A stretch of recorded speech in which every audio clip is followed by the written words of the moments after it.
High above the clouds of a distant world called Virelis Prime, a tall spire of crystal and steel reached into the sky. At its very top sat the Grand Conclave Chamber, where the most powerful beings in the galaxy came to make decisions that shaped star systems. The walls were made of clear crystal, showing the endless blue of the upper atmosphere and the glittering stars beyond. Inside, the air hummed with quiet confidence. Around a wide circular table sat delegates from 17 different species. Some had smooth silver skin that shimmered in the light. Others wore heavy armor or floated in glass spheres filled with thick gas. A few had many eyes or no eyes at all. They spoke in many tongues, but translation fields made every word clear to all. Today they had gathered for one reason: to celebrate the fall of Earth. Holograms hovered above the table showing broken human ships drifting near Proxima Centauri. Red markers blinked over former Earth colonies, now marked as pacified. Reports claimed that human resistance had crumbled after the Battle of Sirius Drift. Their fleets were gone, their leaders silent, their people scattered. To the Conclave it was clear: humanity had been tamed like so many others before them. Kalen Vor, a tall being from the Zither hegemony, leaned back in his chair with a low chuckle. His forearms folded across his chest and his scaled face showed a smirk. "Another primitive species learns its place," he said, his voice deep and smooth. "They fought well, I'll give them that. But in the end, they were never more than insects buzzing at our gates." Nearby, the envoy from the Mirith Collective, a gelatinous, translucent mass that shifted slowly inside a climate-controlled pod, rippled with satisfaction. Its thoughts came through the translator as a calm, echoing tone. "Order has been restored. The Sol system will now contribute to the greater harmony. Resistance only brings pain." "They have learned." Others nodded or made approving sounds. Some sipped glowing drinks. Some tapped claws on the table. All of them believed the matter was closed. Earth was no longer a threat. It was a lesson. But one figure sat quietly at the edge of the table, saying nothing. His name was Paul Dawson. He was human, tall with short brown hair and tired eyes. He wore a simple gray suit, not a military uniform. He had been sent to the Conclave as Earth's last official representative, though no one had spoken to him in days. They treated him like a ghost, a symbol of a defeated people. He didn't argue. He didn't protest. He just watched, listened, and waited. Paul remembered the day he left Earth. The skies over New York had been gray, not from clouds but from smoke. Evacuation ships lifted off every hour, carrying civilians to hidden outposts. His sister had hugged him tightly at the spaceport, her voice shaking. "Don't let them forget us," she'd whispered. He hadn't promised anything. Promises felt too heavy then. Now here in this gleaming chamber, surrounded by victors, he felt that weight again. But he kept his face calm. He knew things the others did not. He had seen the encrypted updates that slipped through the noise. He knew about the shipyards hidden in the rings of Saturn. He knew about the new engines tested in the Kuiper Belt. He knew that the silence from Earth wasn't surrender. It was strategy. But he said none of this. He simply sat, hands folded, eyes on the hologram showing Earth's supposed defeat. The images flickered slightly, as if even the machines doubted the story. "The vote is ready," announced the chair being, a tall, bird-like delegate from the Kessari Union. Her feathers were white and sharp, her voice crisp. "We will now confirm the annexation of the Sol system under the Galactic Pacification Accords." All in favor. Hands rose. Tentacles curled upward. Lights blinked green on control panels. Nearly every delegate signaled agreement. It was a formality now. A final stamp on a finished war. Paul finally stood. The room didn't fall silent. He wasn't important enough for that. But a few heads turned. Kalen Vor raised an eyebrow. The Mirith envoy pulsed slowly, as if amused. "Before the vote is recorded," Paul said, his voice quiet but clear, "I ask for one moment to speak." Kalen laughed. "Speak about what? Your people's bravery? Your lost cities? Your empty ships?" "About truth," Paul replied. The Kessari chair being tilted her head. "You have 30 seconds, Representative Dawson." "Choose them wisely." Paul took a breath. He looked not at the delegates but through the crystal wall, out into the sky. "You think you won," he said. "You think we broke. But you never understood us. We don't fight to conquer. We fight to survive. And when we go quiet, it's not because we're gone. It's because we're getting ready." A few delegates shifted. One snorted. Another muttered something about last words. Kalen waved a hand. "Poetic but pointless. Your fleet is dust. Your colonies are ours. Your world is next. Sit down, human. Your time is over. Paul didn't sit. He kept standing, his eyes still on the sky. Maybe, he said softly. Or maybe you just stopped looking. The Kessery chair being tapped her claw on the table. Time's up. The vote stands. The Sol system is now under... She stopped, because the light in the room changed. The soft blue glow from the atmosphere outside dimmed, as if a cloud had passed. But there were no clouds this high. The stars beyond the crystal wall began to vanish one by one, as though something vast was moving between the spire and the sky. A low hum filled the air, not from the building, but from outside. Deep, powerful, and growing louder. Kalen turned toward the window. What is that? The Mirith envoy rippled faster. Sensors show massive energy signatures emerging from hyperspace. All eyes went to the windows, and then the sky went dark. Not from night, not from storm, from ships, thousands of them. Sleek, black, and sharp-edged, they poured out of nowhere, forming perfect lines and circles in the void. Their hulls gleamed with cold light. Weapons ports glowed faintly along their sides. They moved without sound, without chaos, as if guided by a single mind. The fleet stretched as far as the eye could see, blotting out entire constellations. Inside the chamber, the holograms flickered and died. Alarms began to wail. Delegates shouted, scrambled, or froze in place. The confident smirks were gone. Fear filled the room like smoke. Paul Dawson didn't move. He just watched the reflections of the Armada ripple across the polished table, casting long shadows over the stunned faces of those who had declared humanity finished. The balance of power had just shifted, and no one had seen it coming. Deep beneath the rocky ground of Colorado, far below forests and rivers and quiet towns, a hidden command center hummed with life. The walls were thick, built to survive anything: nuclear blasts, earthquakes, even orbital strikes. Inside, lights glowed softly, and screens covered every surface. This was Earth's last true stronghold, known only as Bastion 9. Admiral Lisa Grant stood in the center of the main operations room. She was tall, with short black hair and eyes that had seen too many losses. She wore a dark blue uniform with no medals. She didn't believe in showing off. Around her, officers moved quickly but calmly. They had trained for this moment for years. Now, it was finally here. On the main screen, a countdown ticked down. Wayro 00723. 7 minutes and 23 seconds until the silent armada would appear above Varelli's prime. 7 minutes until the galaxy learned that humanity was not broken. Lisa didn't smile. She didn't cheer. She just watched the numbers drop, her hands clasped behind her back. She remembered the day the war began.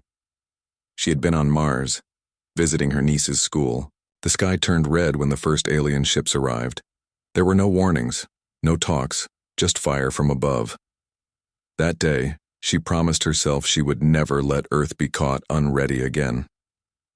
"All fleet groups report ready, Admiral," said a young officer named Carlos Mendez. His voice was steady, though his fingers tapped nervously on his console. "Good," Lisa said. "Keep comms tight. No chatter, no signals. We stay dark until we're seen." The plan was simple, but it had taken 3 years to build. While the galaxy thought Earth was collapsing, humans were working in secret. Shipyards hidden in the rings of Saturn built warships in silence. Asteroid mines in the Kuiper Belt provided raw metal. Factories on the moon, buried under rock, forged weapons that could punch through alien shields.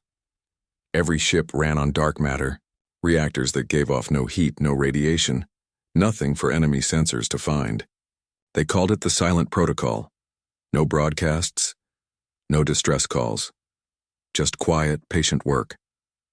And now, the result floated in the void beyond Proxima, waiting for one command. Near the back of the room, a young engineer named Marcus Bell adjusted a line of code on his screen. He was only 24, but he had designed the targeting system for the new plasma lances. His hands moved fast, double-checking calculations. He had grown up in Detroit, in a neighborhood rebuilt after the orbital strikes. His father had been a mechanic, his mother a teacher, both gone in the first wave. He never talked about them much, but every time he worked on a ship's system, he thought of them. "You okay, Marcus?" asked his teammate, a woman named Tina Ross. She handed him a cup of coffee. Real coffee, not the synthetic kind. "Yeah," he said, taking the cup. "Just making sure the math holds. If one ship fires too early, the whole formation could break." "It'll hold," Tina said. "You built it right."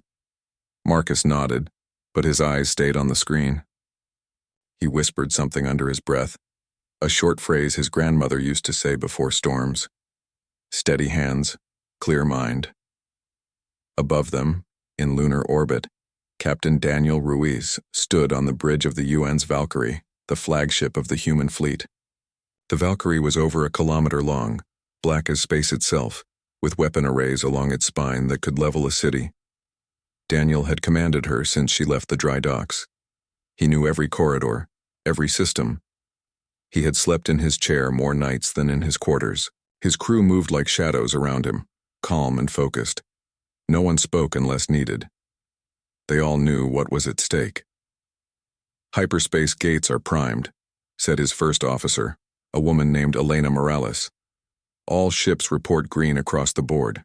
Daniel looked out the main viewport. Space was empty, quiet, peaceful. But soon it would be filled with fire and steel. "Initiate convergence," he said. The order traveled through secure quantum links, faster than light, reaching every ship in the hidden fleet at once. On Bastion 9's main screen, the countdown hit 0. Lisa Grant didn't flinch. She just said, "Execute." And across the galaxy, in the cold dark between stars, thousands of hyperspace gates opened. On Varelli's Prime, the sky went black. But here, deep under the earth, there was only silence. And the quiet hum of machines doing their job. Back in the operations room, Marcus watched a new feed appear on his screen. It showed the Armada emerging above the alien world. Perfect formation, no errors. His targeting system worked. He let out a breath he didn't know he was holding. Tina put a hand on his shoulder. "You did it. We did it," he corrected. Lisa turned from the screen and looked at her team. "This isn't victory yet," she said. "It's just the beginning. They'll talk, they'll threaten, they might even fight. But today we show them one thing: Earth doesn't beg. We answer." Carlos nodded. "What's the next order, Admiral?" "Hold position," Lisa said. "Don't fire, don't speak, just be seen. Let them feel the weight of what they missed." On the moon, Daniel Ruiz gave the same command. "All ships, maintain silence. Weapons hot, but safety's on. We're here to remind them, not destroy them. Not yet." The fleet hung in space, unmoving, a wall of human will made real in metal and fire. In Bastion 9, the lights stayed steady. The air recyclers hummed. Somewhere down a hallway, a kettle whistled. Someone was making tea. Life went on, even as history changed. Lisa walked to a small window in the command room. It didn't look outside. There was only rock, but it had a screen showing Earth from orbit. Blue oceans, green land, white clouds, home. She thought of her niece, now safe in a colony near Jupiter. She thought of the cities rebuilt, the farms replanted, the children who had never known peace but were learning it now. "We're coming back," she whispered. And far above, in the silent dark, 10,000 ships waited, ready to make sure that promise came true. The Grand Conclave chamber had been filled with calm confidence just moments before. Now it was chaos. The sky outside the crystal walls had gone dark, not from night but from something far worse. Thousands of human warships hung in perfect formation, blotting out the stars like a storm cloud made of steel and fire. Their hulls were sleek and sharp, black as void, lined with glowing weapon ports that pulsed like slow heartbeats. Not a single engine roared, not a single signal flashed. They simply appeared silent and overwhelming, as if the universe itself had shifted to make room for them. Inside the chamber, the mood shattered. Kalen Vor shot to his feet, his scaled face twisted in shock. "Impossible," he barked. "Earth's fleet was destroyed at Sirius. There's nothing left." The Mareth envoy trembled in its pod. its gelatinous body rippling wildly. Energy readings, off the scale, it whispered through the translator. This is not a remnant. This is a full battle armada, larger than the Zither hegemony's entire navy. Alarms blared from the chamber's systems. Red lights spun on the walls. Holograms flickered and died, replaced by emergency alerts showing the size and position of the human ships. One display tried to count them 1,000, 3,000, 6,000, but gave up at 9,000 and flashed exceeds threat threshold. Delegates shouted over each other. Some demanded shields be raised. Others called for immediate evacuation. A few just stared frozen, their earlier smugness replaced by raw fear. Through it all, Paul Dawson remained standing. He didn't gloat. He didn't smile. He simply watched the reflections of the fleet ripple across the polished surface of the Unity table, casting long, jagged shadows over the faces of those who had declared humanity finished. How? Kalen turned to him, voice shaking with rage and disbelief. How did you hide this? Paul met his eyes. You stopped looking, he said again, quieter this time. You saw broken ships and quiet colonies and assumed we were done. But silence isn't surrender. It's preparation. The Kasari chair being, her white feathers now ruffled, activated the emergency comms. Firelli's Defense Command report. Can you engage?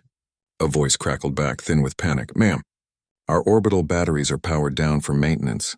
Fighter wings are grounded. We have nothing ready. A heavy silence fell over the room. They had gathered here to celebrate a victory. Instead, they were sitting ducks. Outside, the human fleet held its position. No weapons fired. No demands broadcast. They simply existed, massive, undeniable, and terrifyingly patient.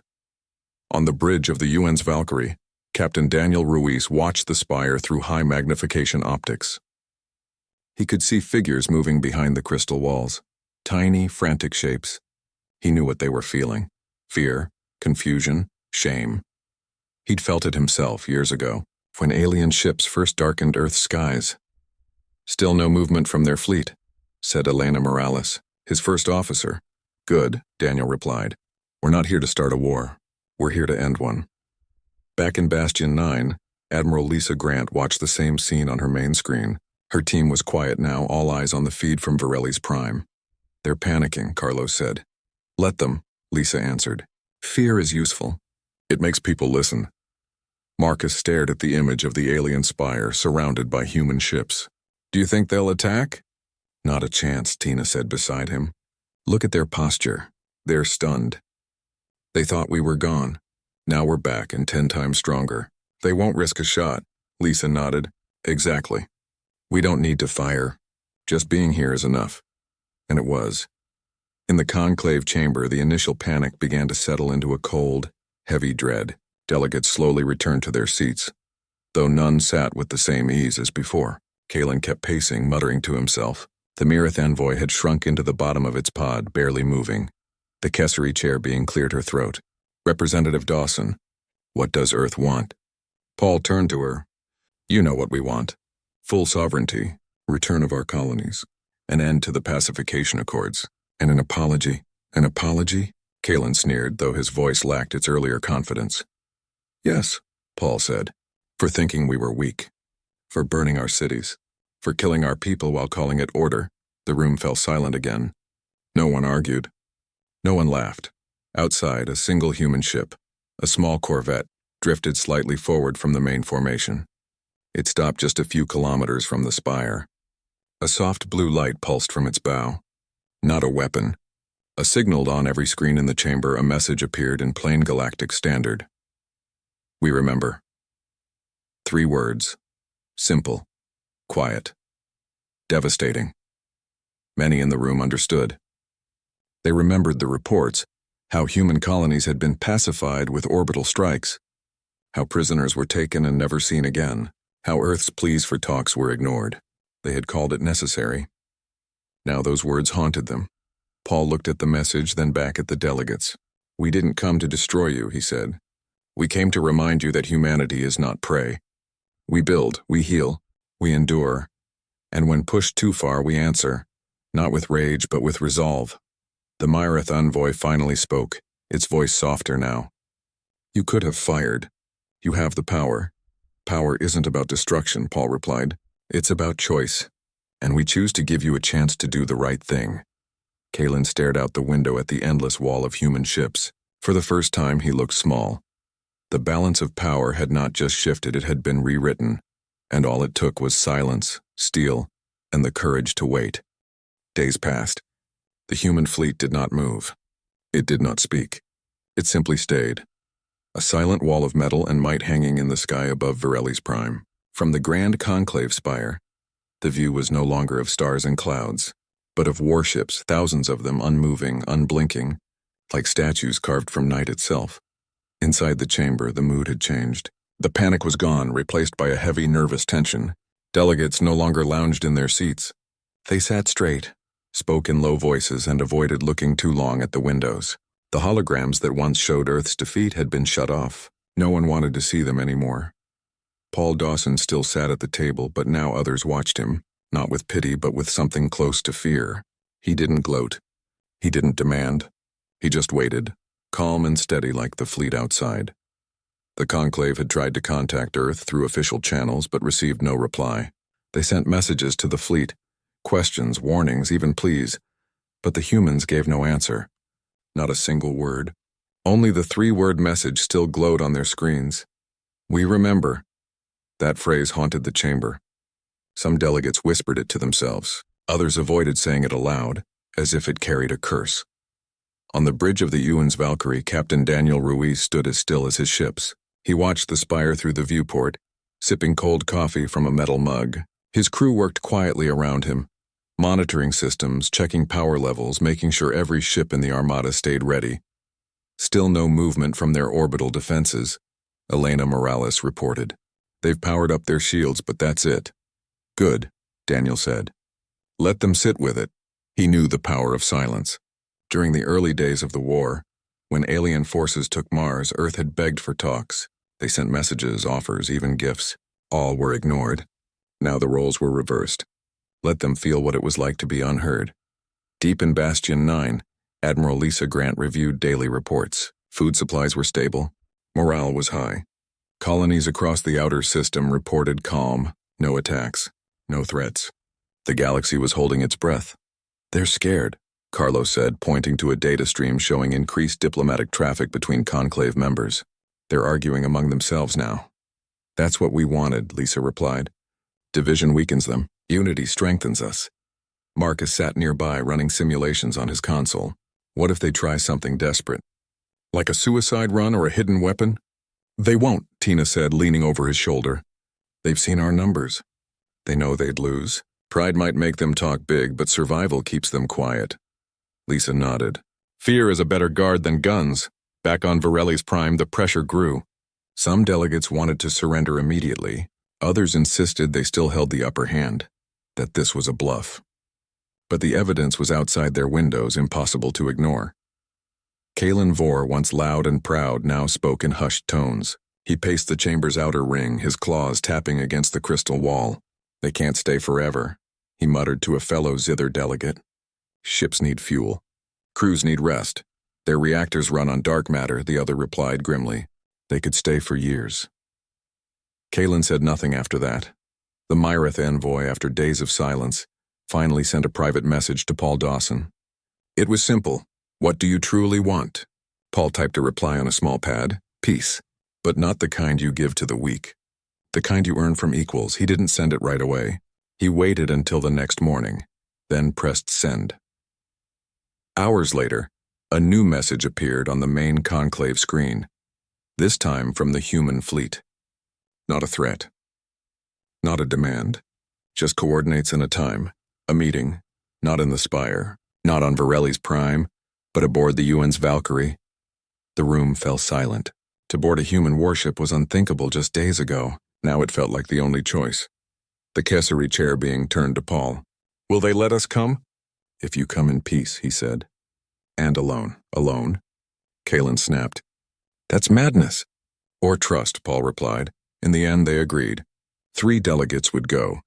The Kessery chair being, the Myrith envoy, in its portable pod, and Paul himself as guide. Kalen refused to go. He called it walking into the lion's den. But as the small shuttle lifted from the spire toward the waiting Valkyrie, even he watched from the window, his face unreadable. Aboard the human flagship, everything was clean, quiet, and efficient. No gold trim, no glowing banners, just steel corridors, soft lights, and the low hum of powerful engines. The delegates were met by Captain Daniel Ruiz himself, flanked by 2 guards who carried no visible weapons. "Welcome," he said simply. The Mirith envoy rippled nervously. The Kesari chair, being studied the walls as if expecting traps. Paul walked beside them, calm. "This is not a trap," he said, as if reading their thoughts. "It's a beginning." They were led to a small conference room. No windows, no distractions. Just a table and chairs. Daniel sat across from them. "Earth doesn't want your worlds," he said. "We don't want your resources. We just want to be left alone and treated with respect." The Mirith envoy pulsed slowly. "And if we refuse?" Daniel looked at the ceiling, then back at them. "Then the fleet stays, and every ship in this armada has enough firepower to turn Vareli's Prime into a memory." He didn't say it with anger, just fact. The Kesari chair being lowered her head. "We understand." Outside, the stars remained hidden behind the silent armada, but inside that small room something new began to grow. Not fear, but the first fragile roots of respect. And for the first time in years, humanity was not the one asking for a chance. They were the ones giving it. The days after the meeting aboard the Valkyrie were tense but quiet. The 3 delegates returned to the spire with new eyes. They no longer saw the human fleet as a threat to be crushed, but as a force that could not be ignored. Word spread quickly through the conclave. Whispers turned into debates. Debates turned into votes. Paul Dawson stayed in his quarters, a small room near the base of the spire. It had a window, but he rarely looked out. He didn't need to. He could feel the presence of the fleet in the stillness of the air, in the way even the most arrogant delegates now spoke softly when passing him in the halls. Earth's terms were simple: full independence, the return of all human colonies, an end to the Galactic Pacification Accords, and formal recognition of Earth as a sovereign power. No more lessons, no more corrections. Just equality. Some members of the conclave resisted. The Zither hegemony, led by Kalen Vor, argued that giving in would make them look weak. "If we bow to humans," he said in a closed session, "every minor species will rise up next." But others disagreed. The Mirith Collective, once proud supporters of the pacification policy, now urged compromise. They did not fire, their envoy reminded the group. They showed power and chose mercy. That is not weakness. That is strength we cannot match. The Kesari chair being who had walked the halls of the Valkyrie spoke last. "I saw their ship," she said, her voice calm but firm. "No gold, no trophies. Just clean steel and quiet discipline. They built an armada in secret, not for conquest but for survival. If we push them again, they will not be so kind."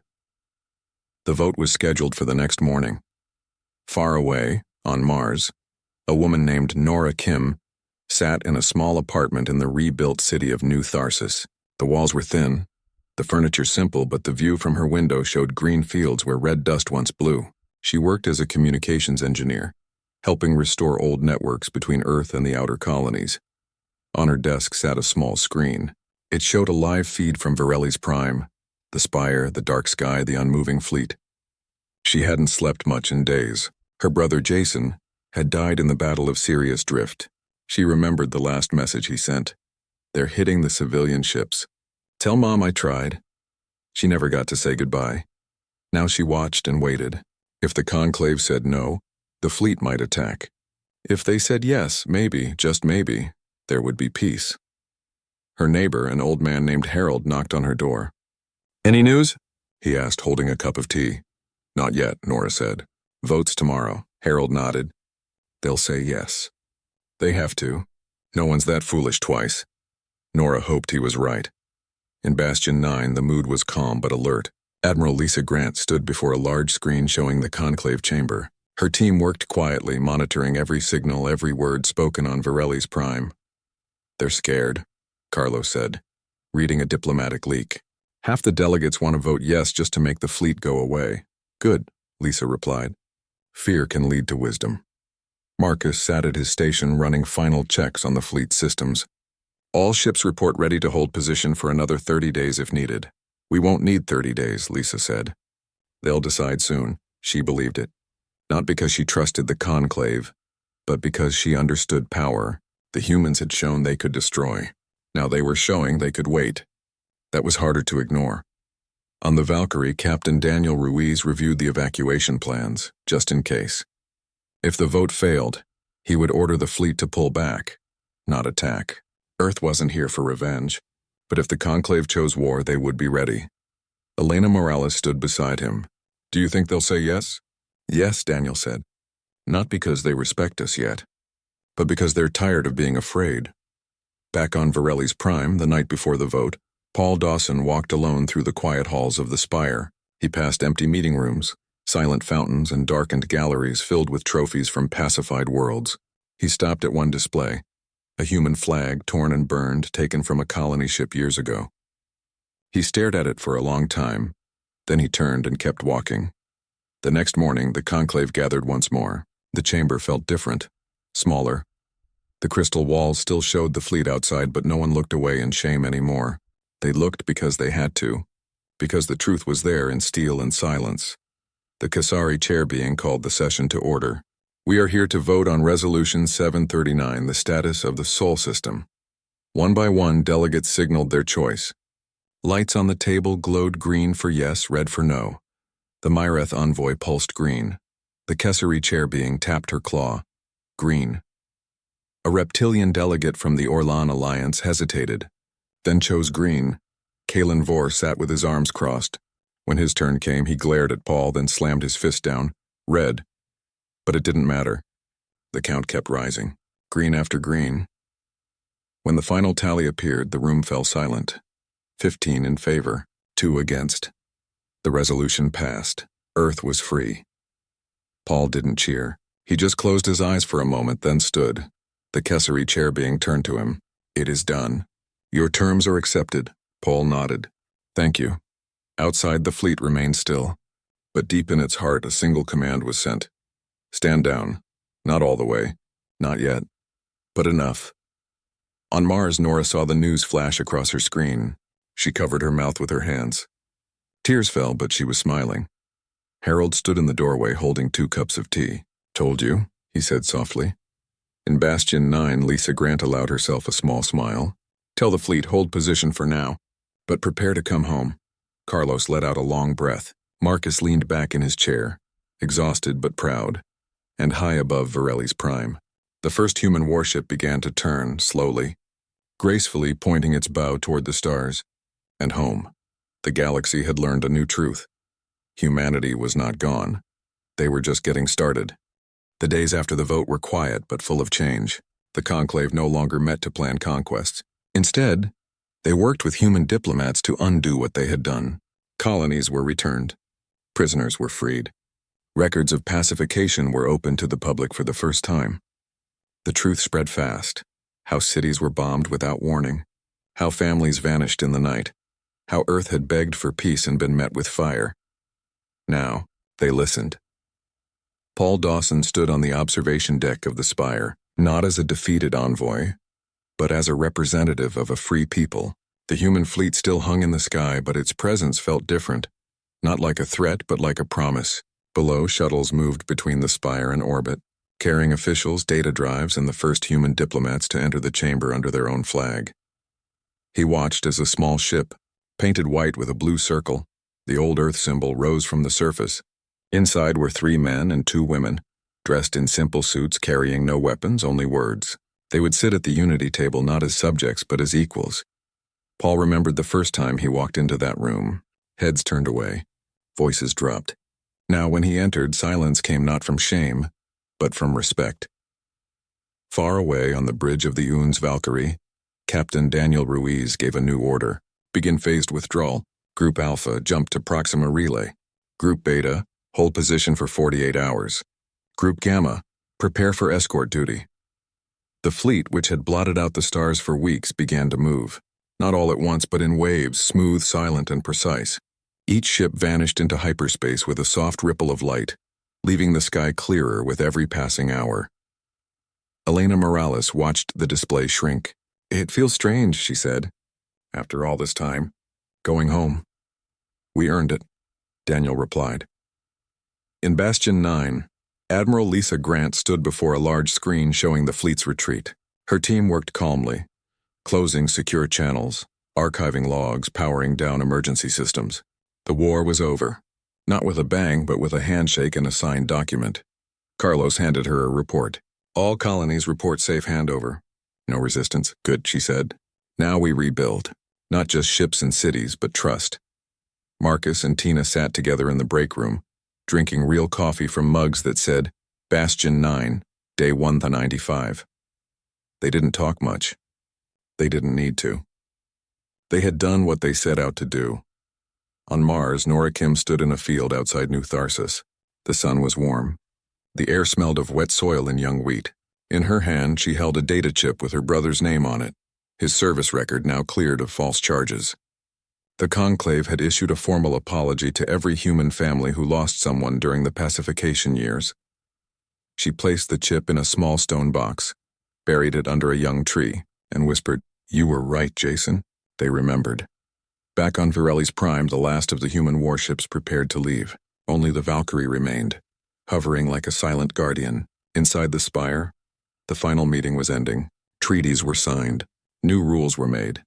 The Galactic Pacification Accords were erased from the records. Kalen Vore did not attend. He had left the Conclave the day after the vote, returning to zither space in shame. But others stayed. They asked questions. They listened. They learned. The Kessery chair being walked with Paul to the shuttle bay. "Will Earth join the Conclave now?" she asked. "Not as a member," Paul said, "but as a partner. We'll speak when needed, trade when fair, fight only if pushed," she nodded. "That is wise." As his shuttle lifted off, Paul looked down at the spire one last time. It still gleamed in the sunlight, but it no longer felt like a throne of conquerors. It felt like a place that had learned a hard lesson. Aboard the Valkyrie, Daniel Ruiz stood on the bridge as the last coordinates were set. "All ships accounted for. Hyperspace window open. Take us home." Lisa's voice came through the comms from Earth.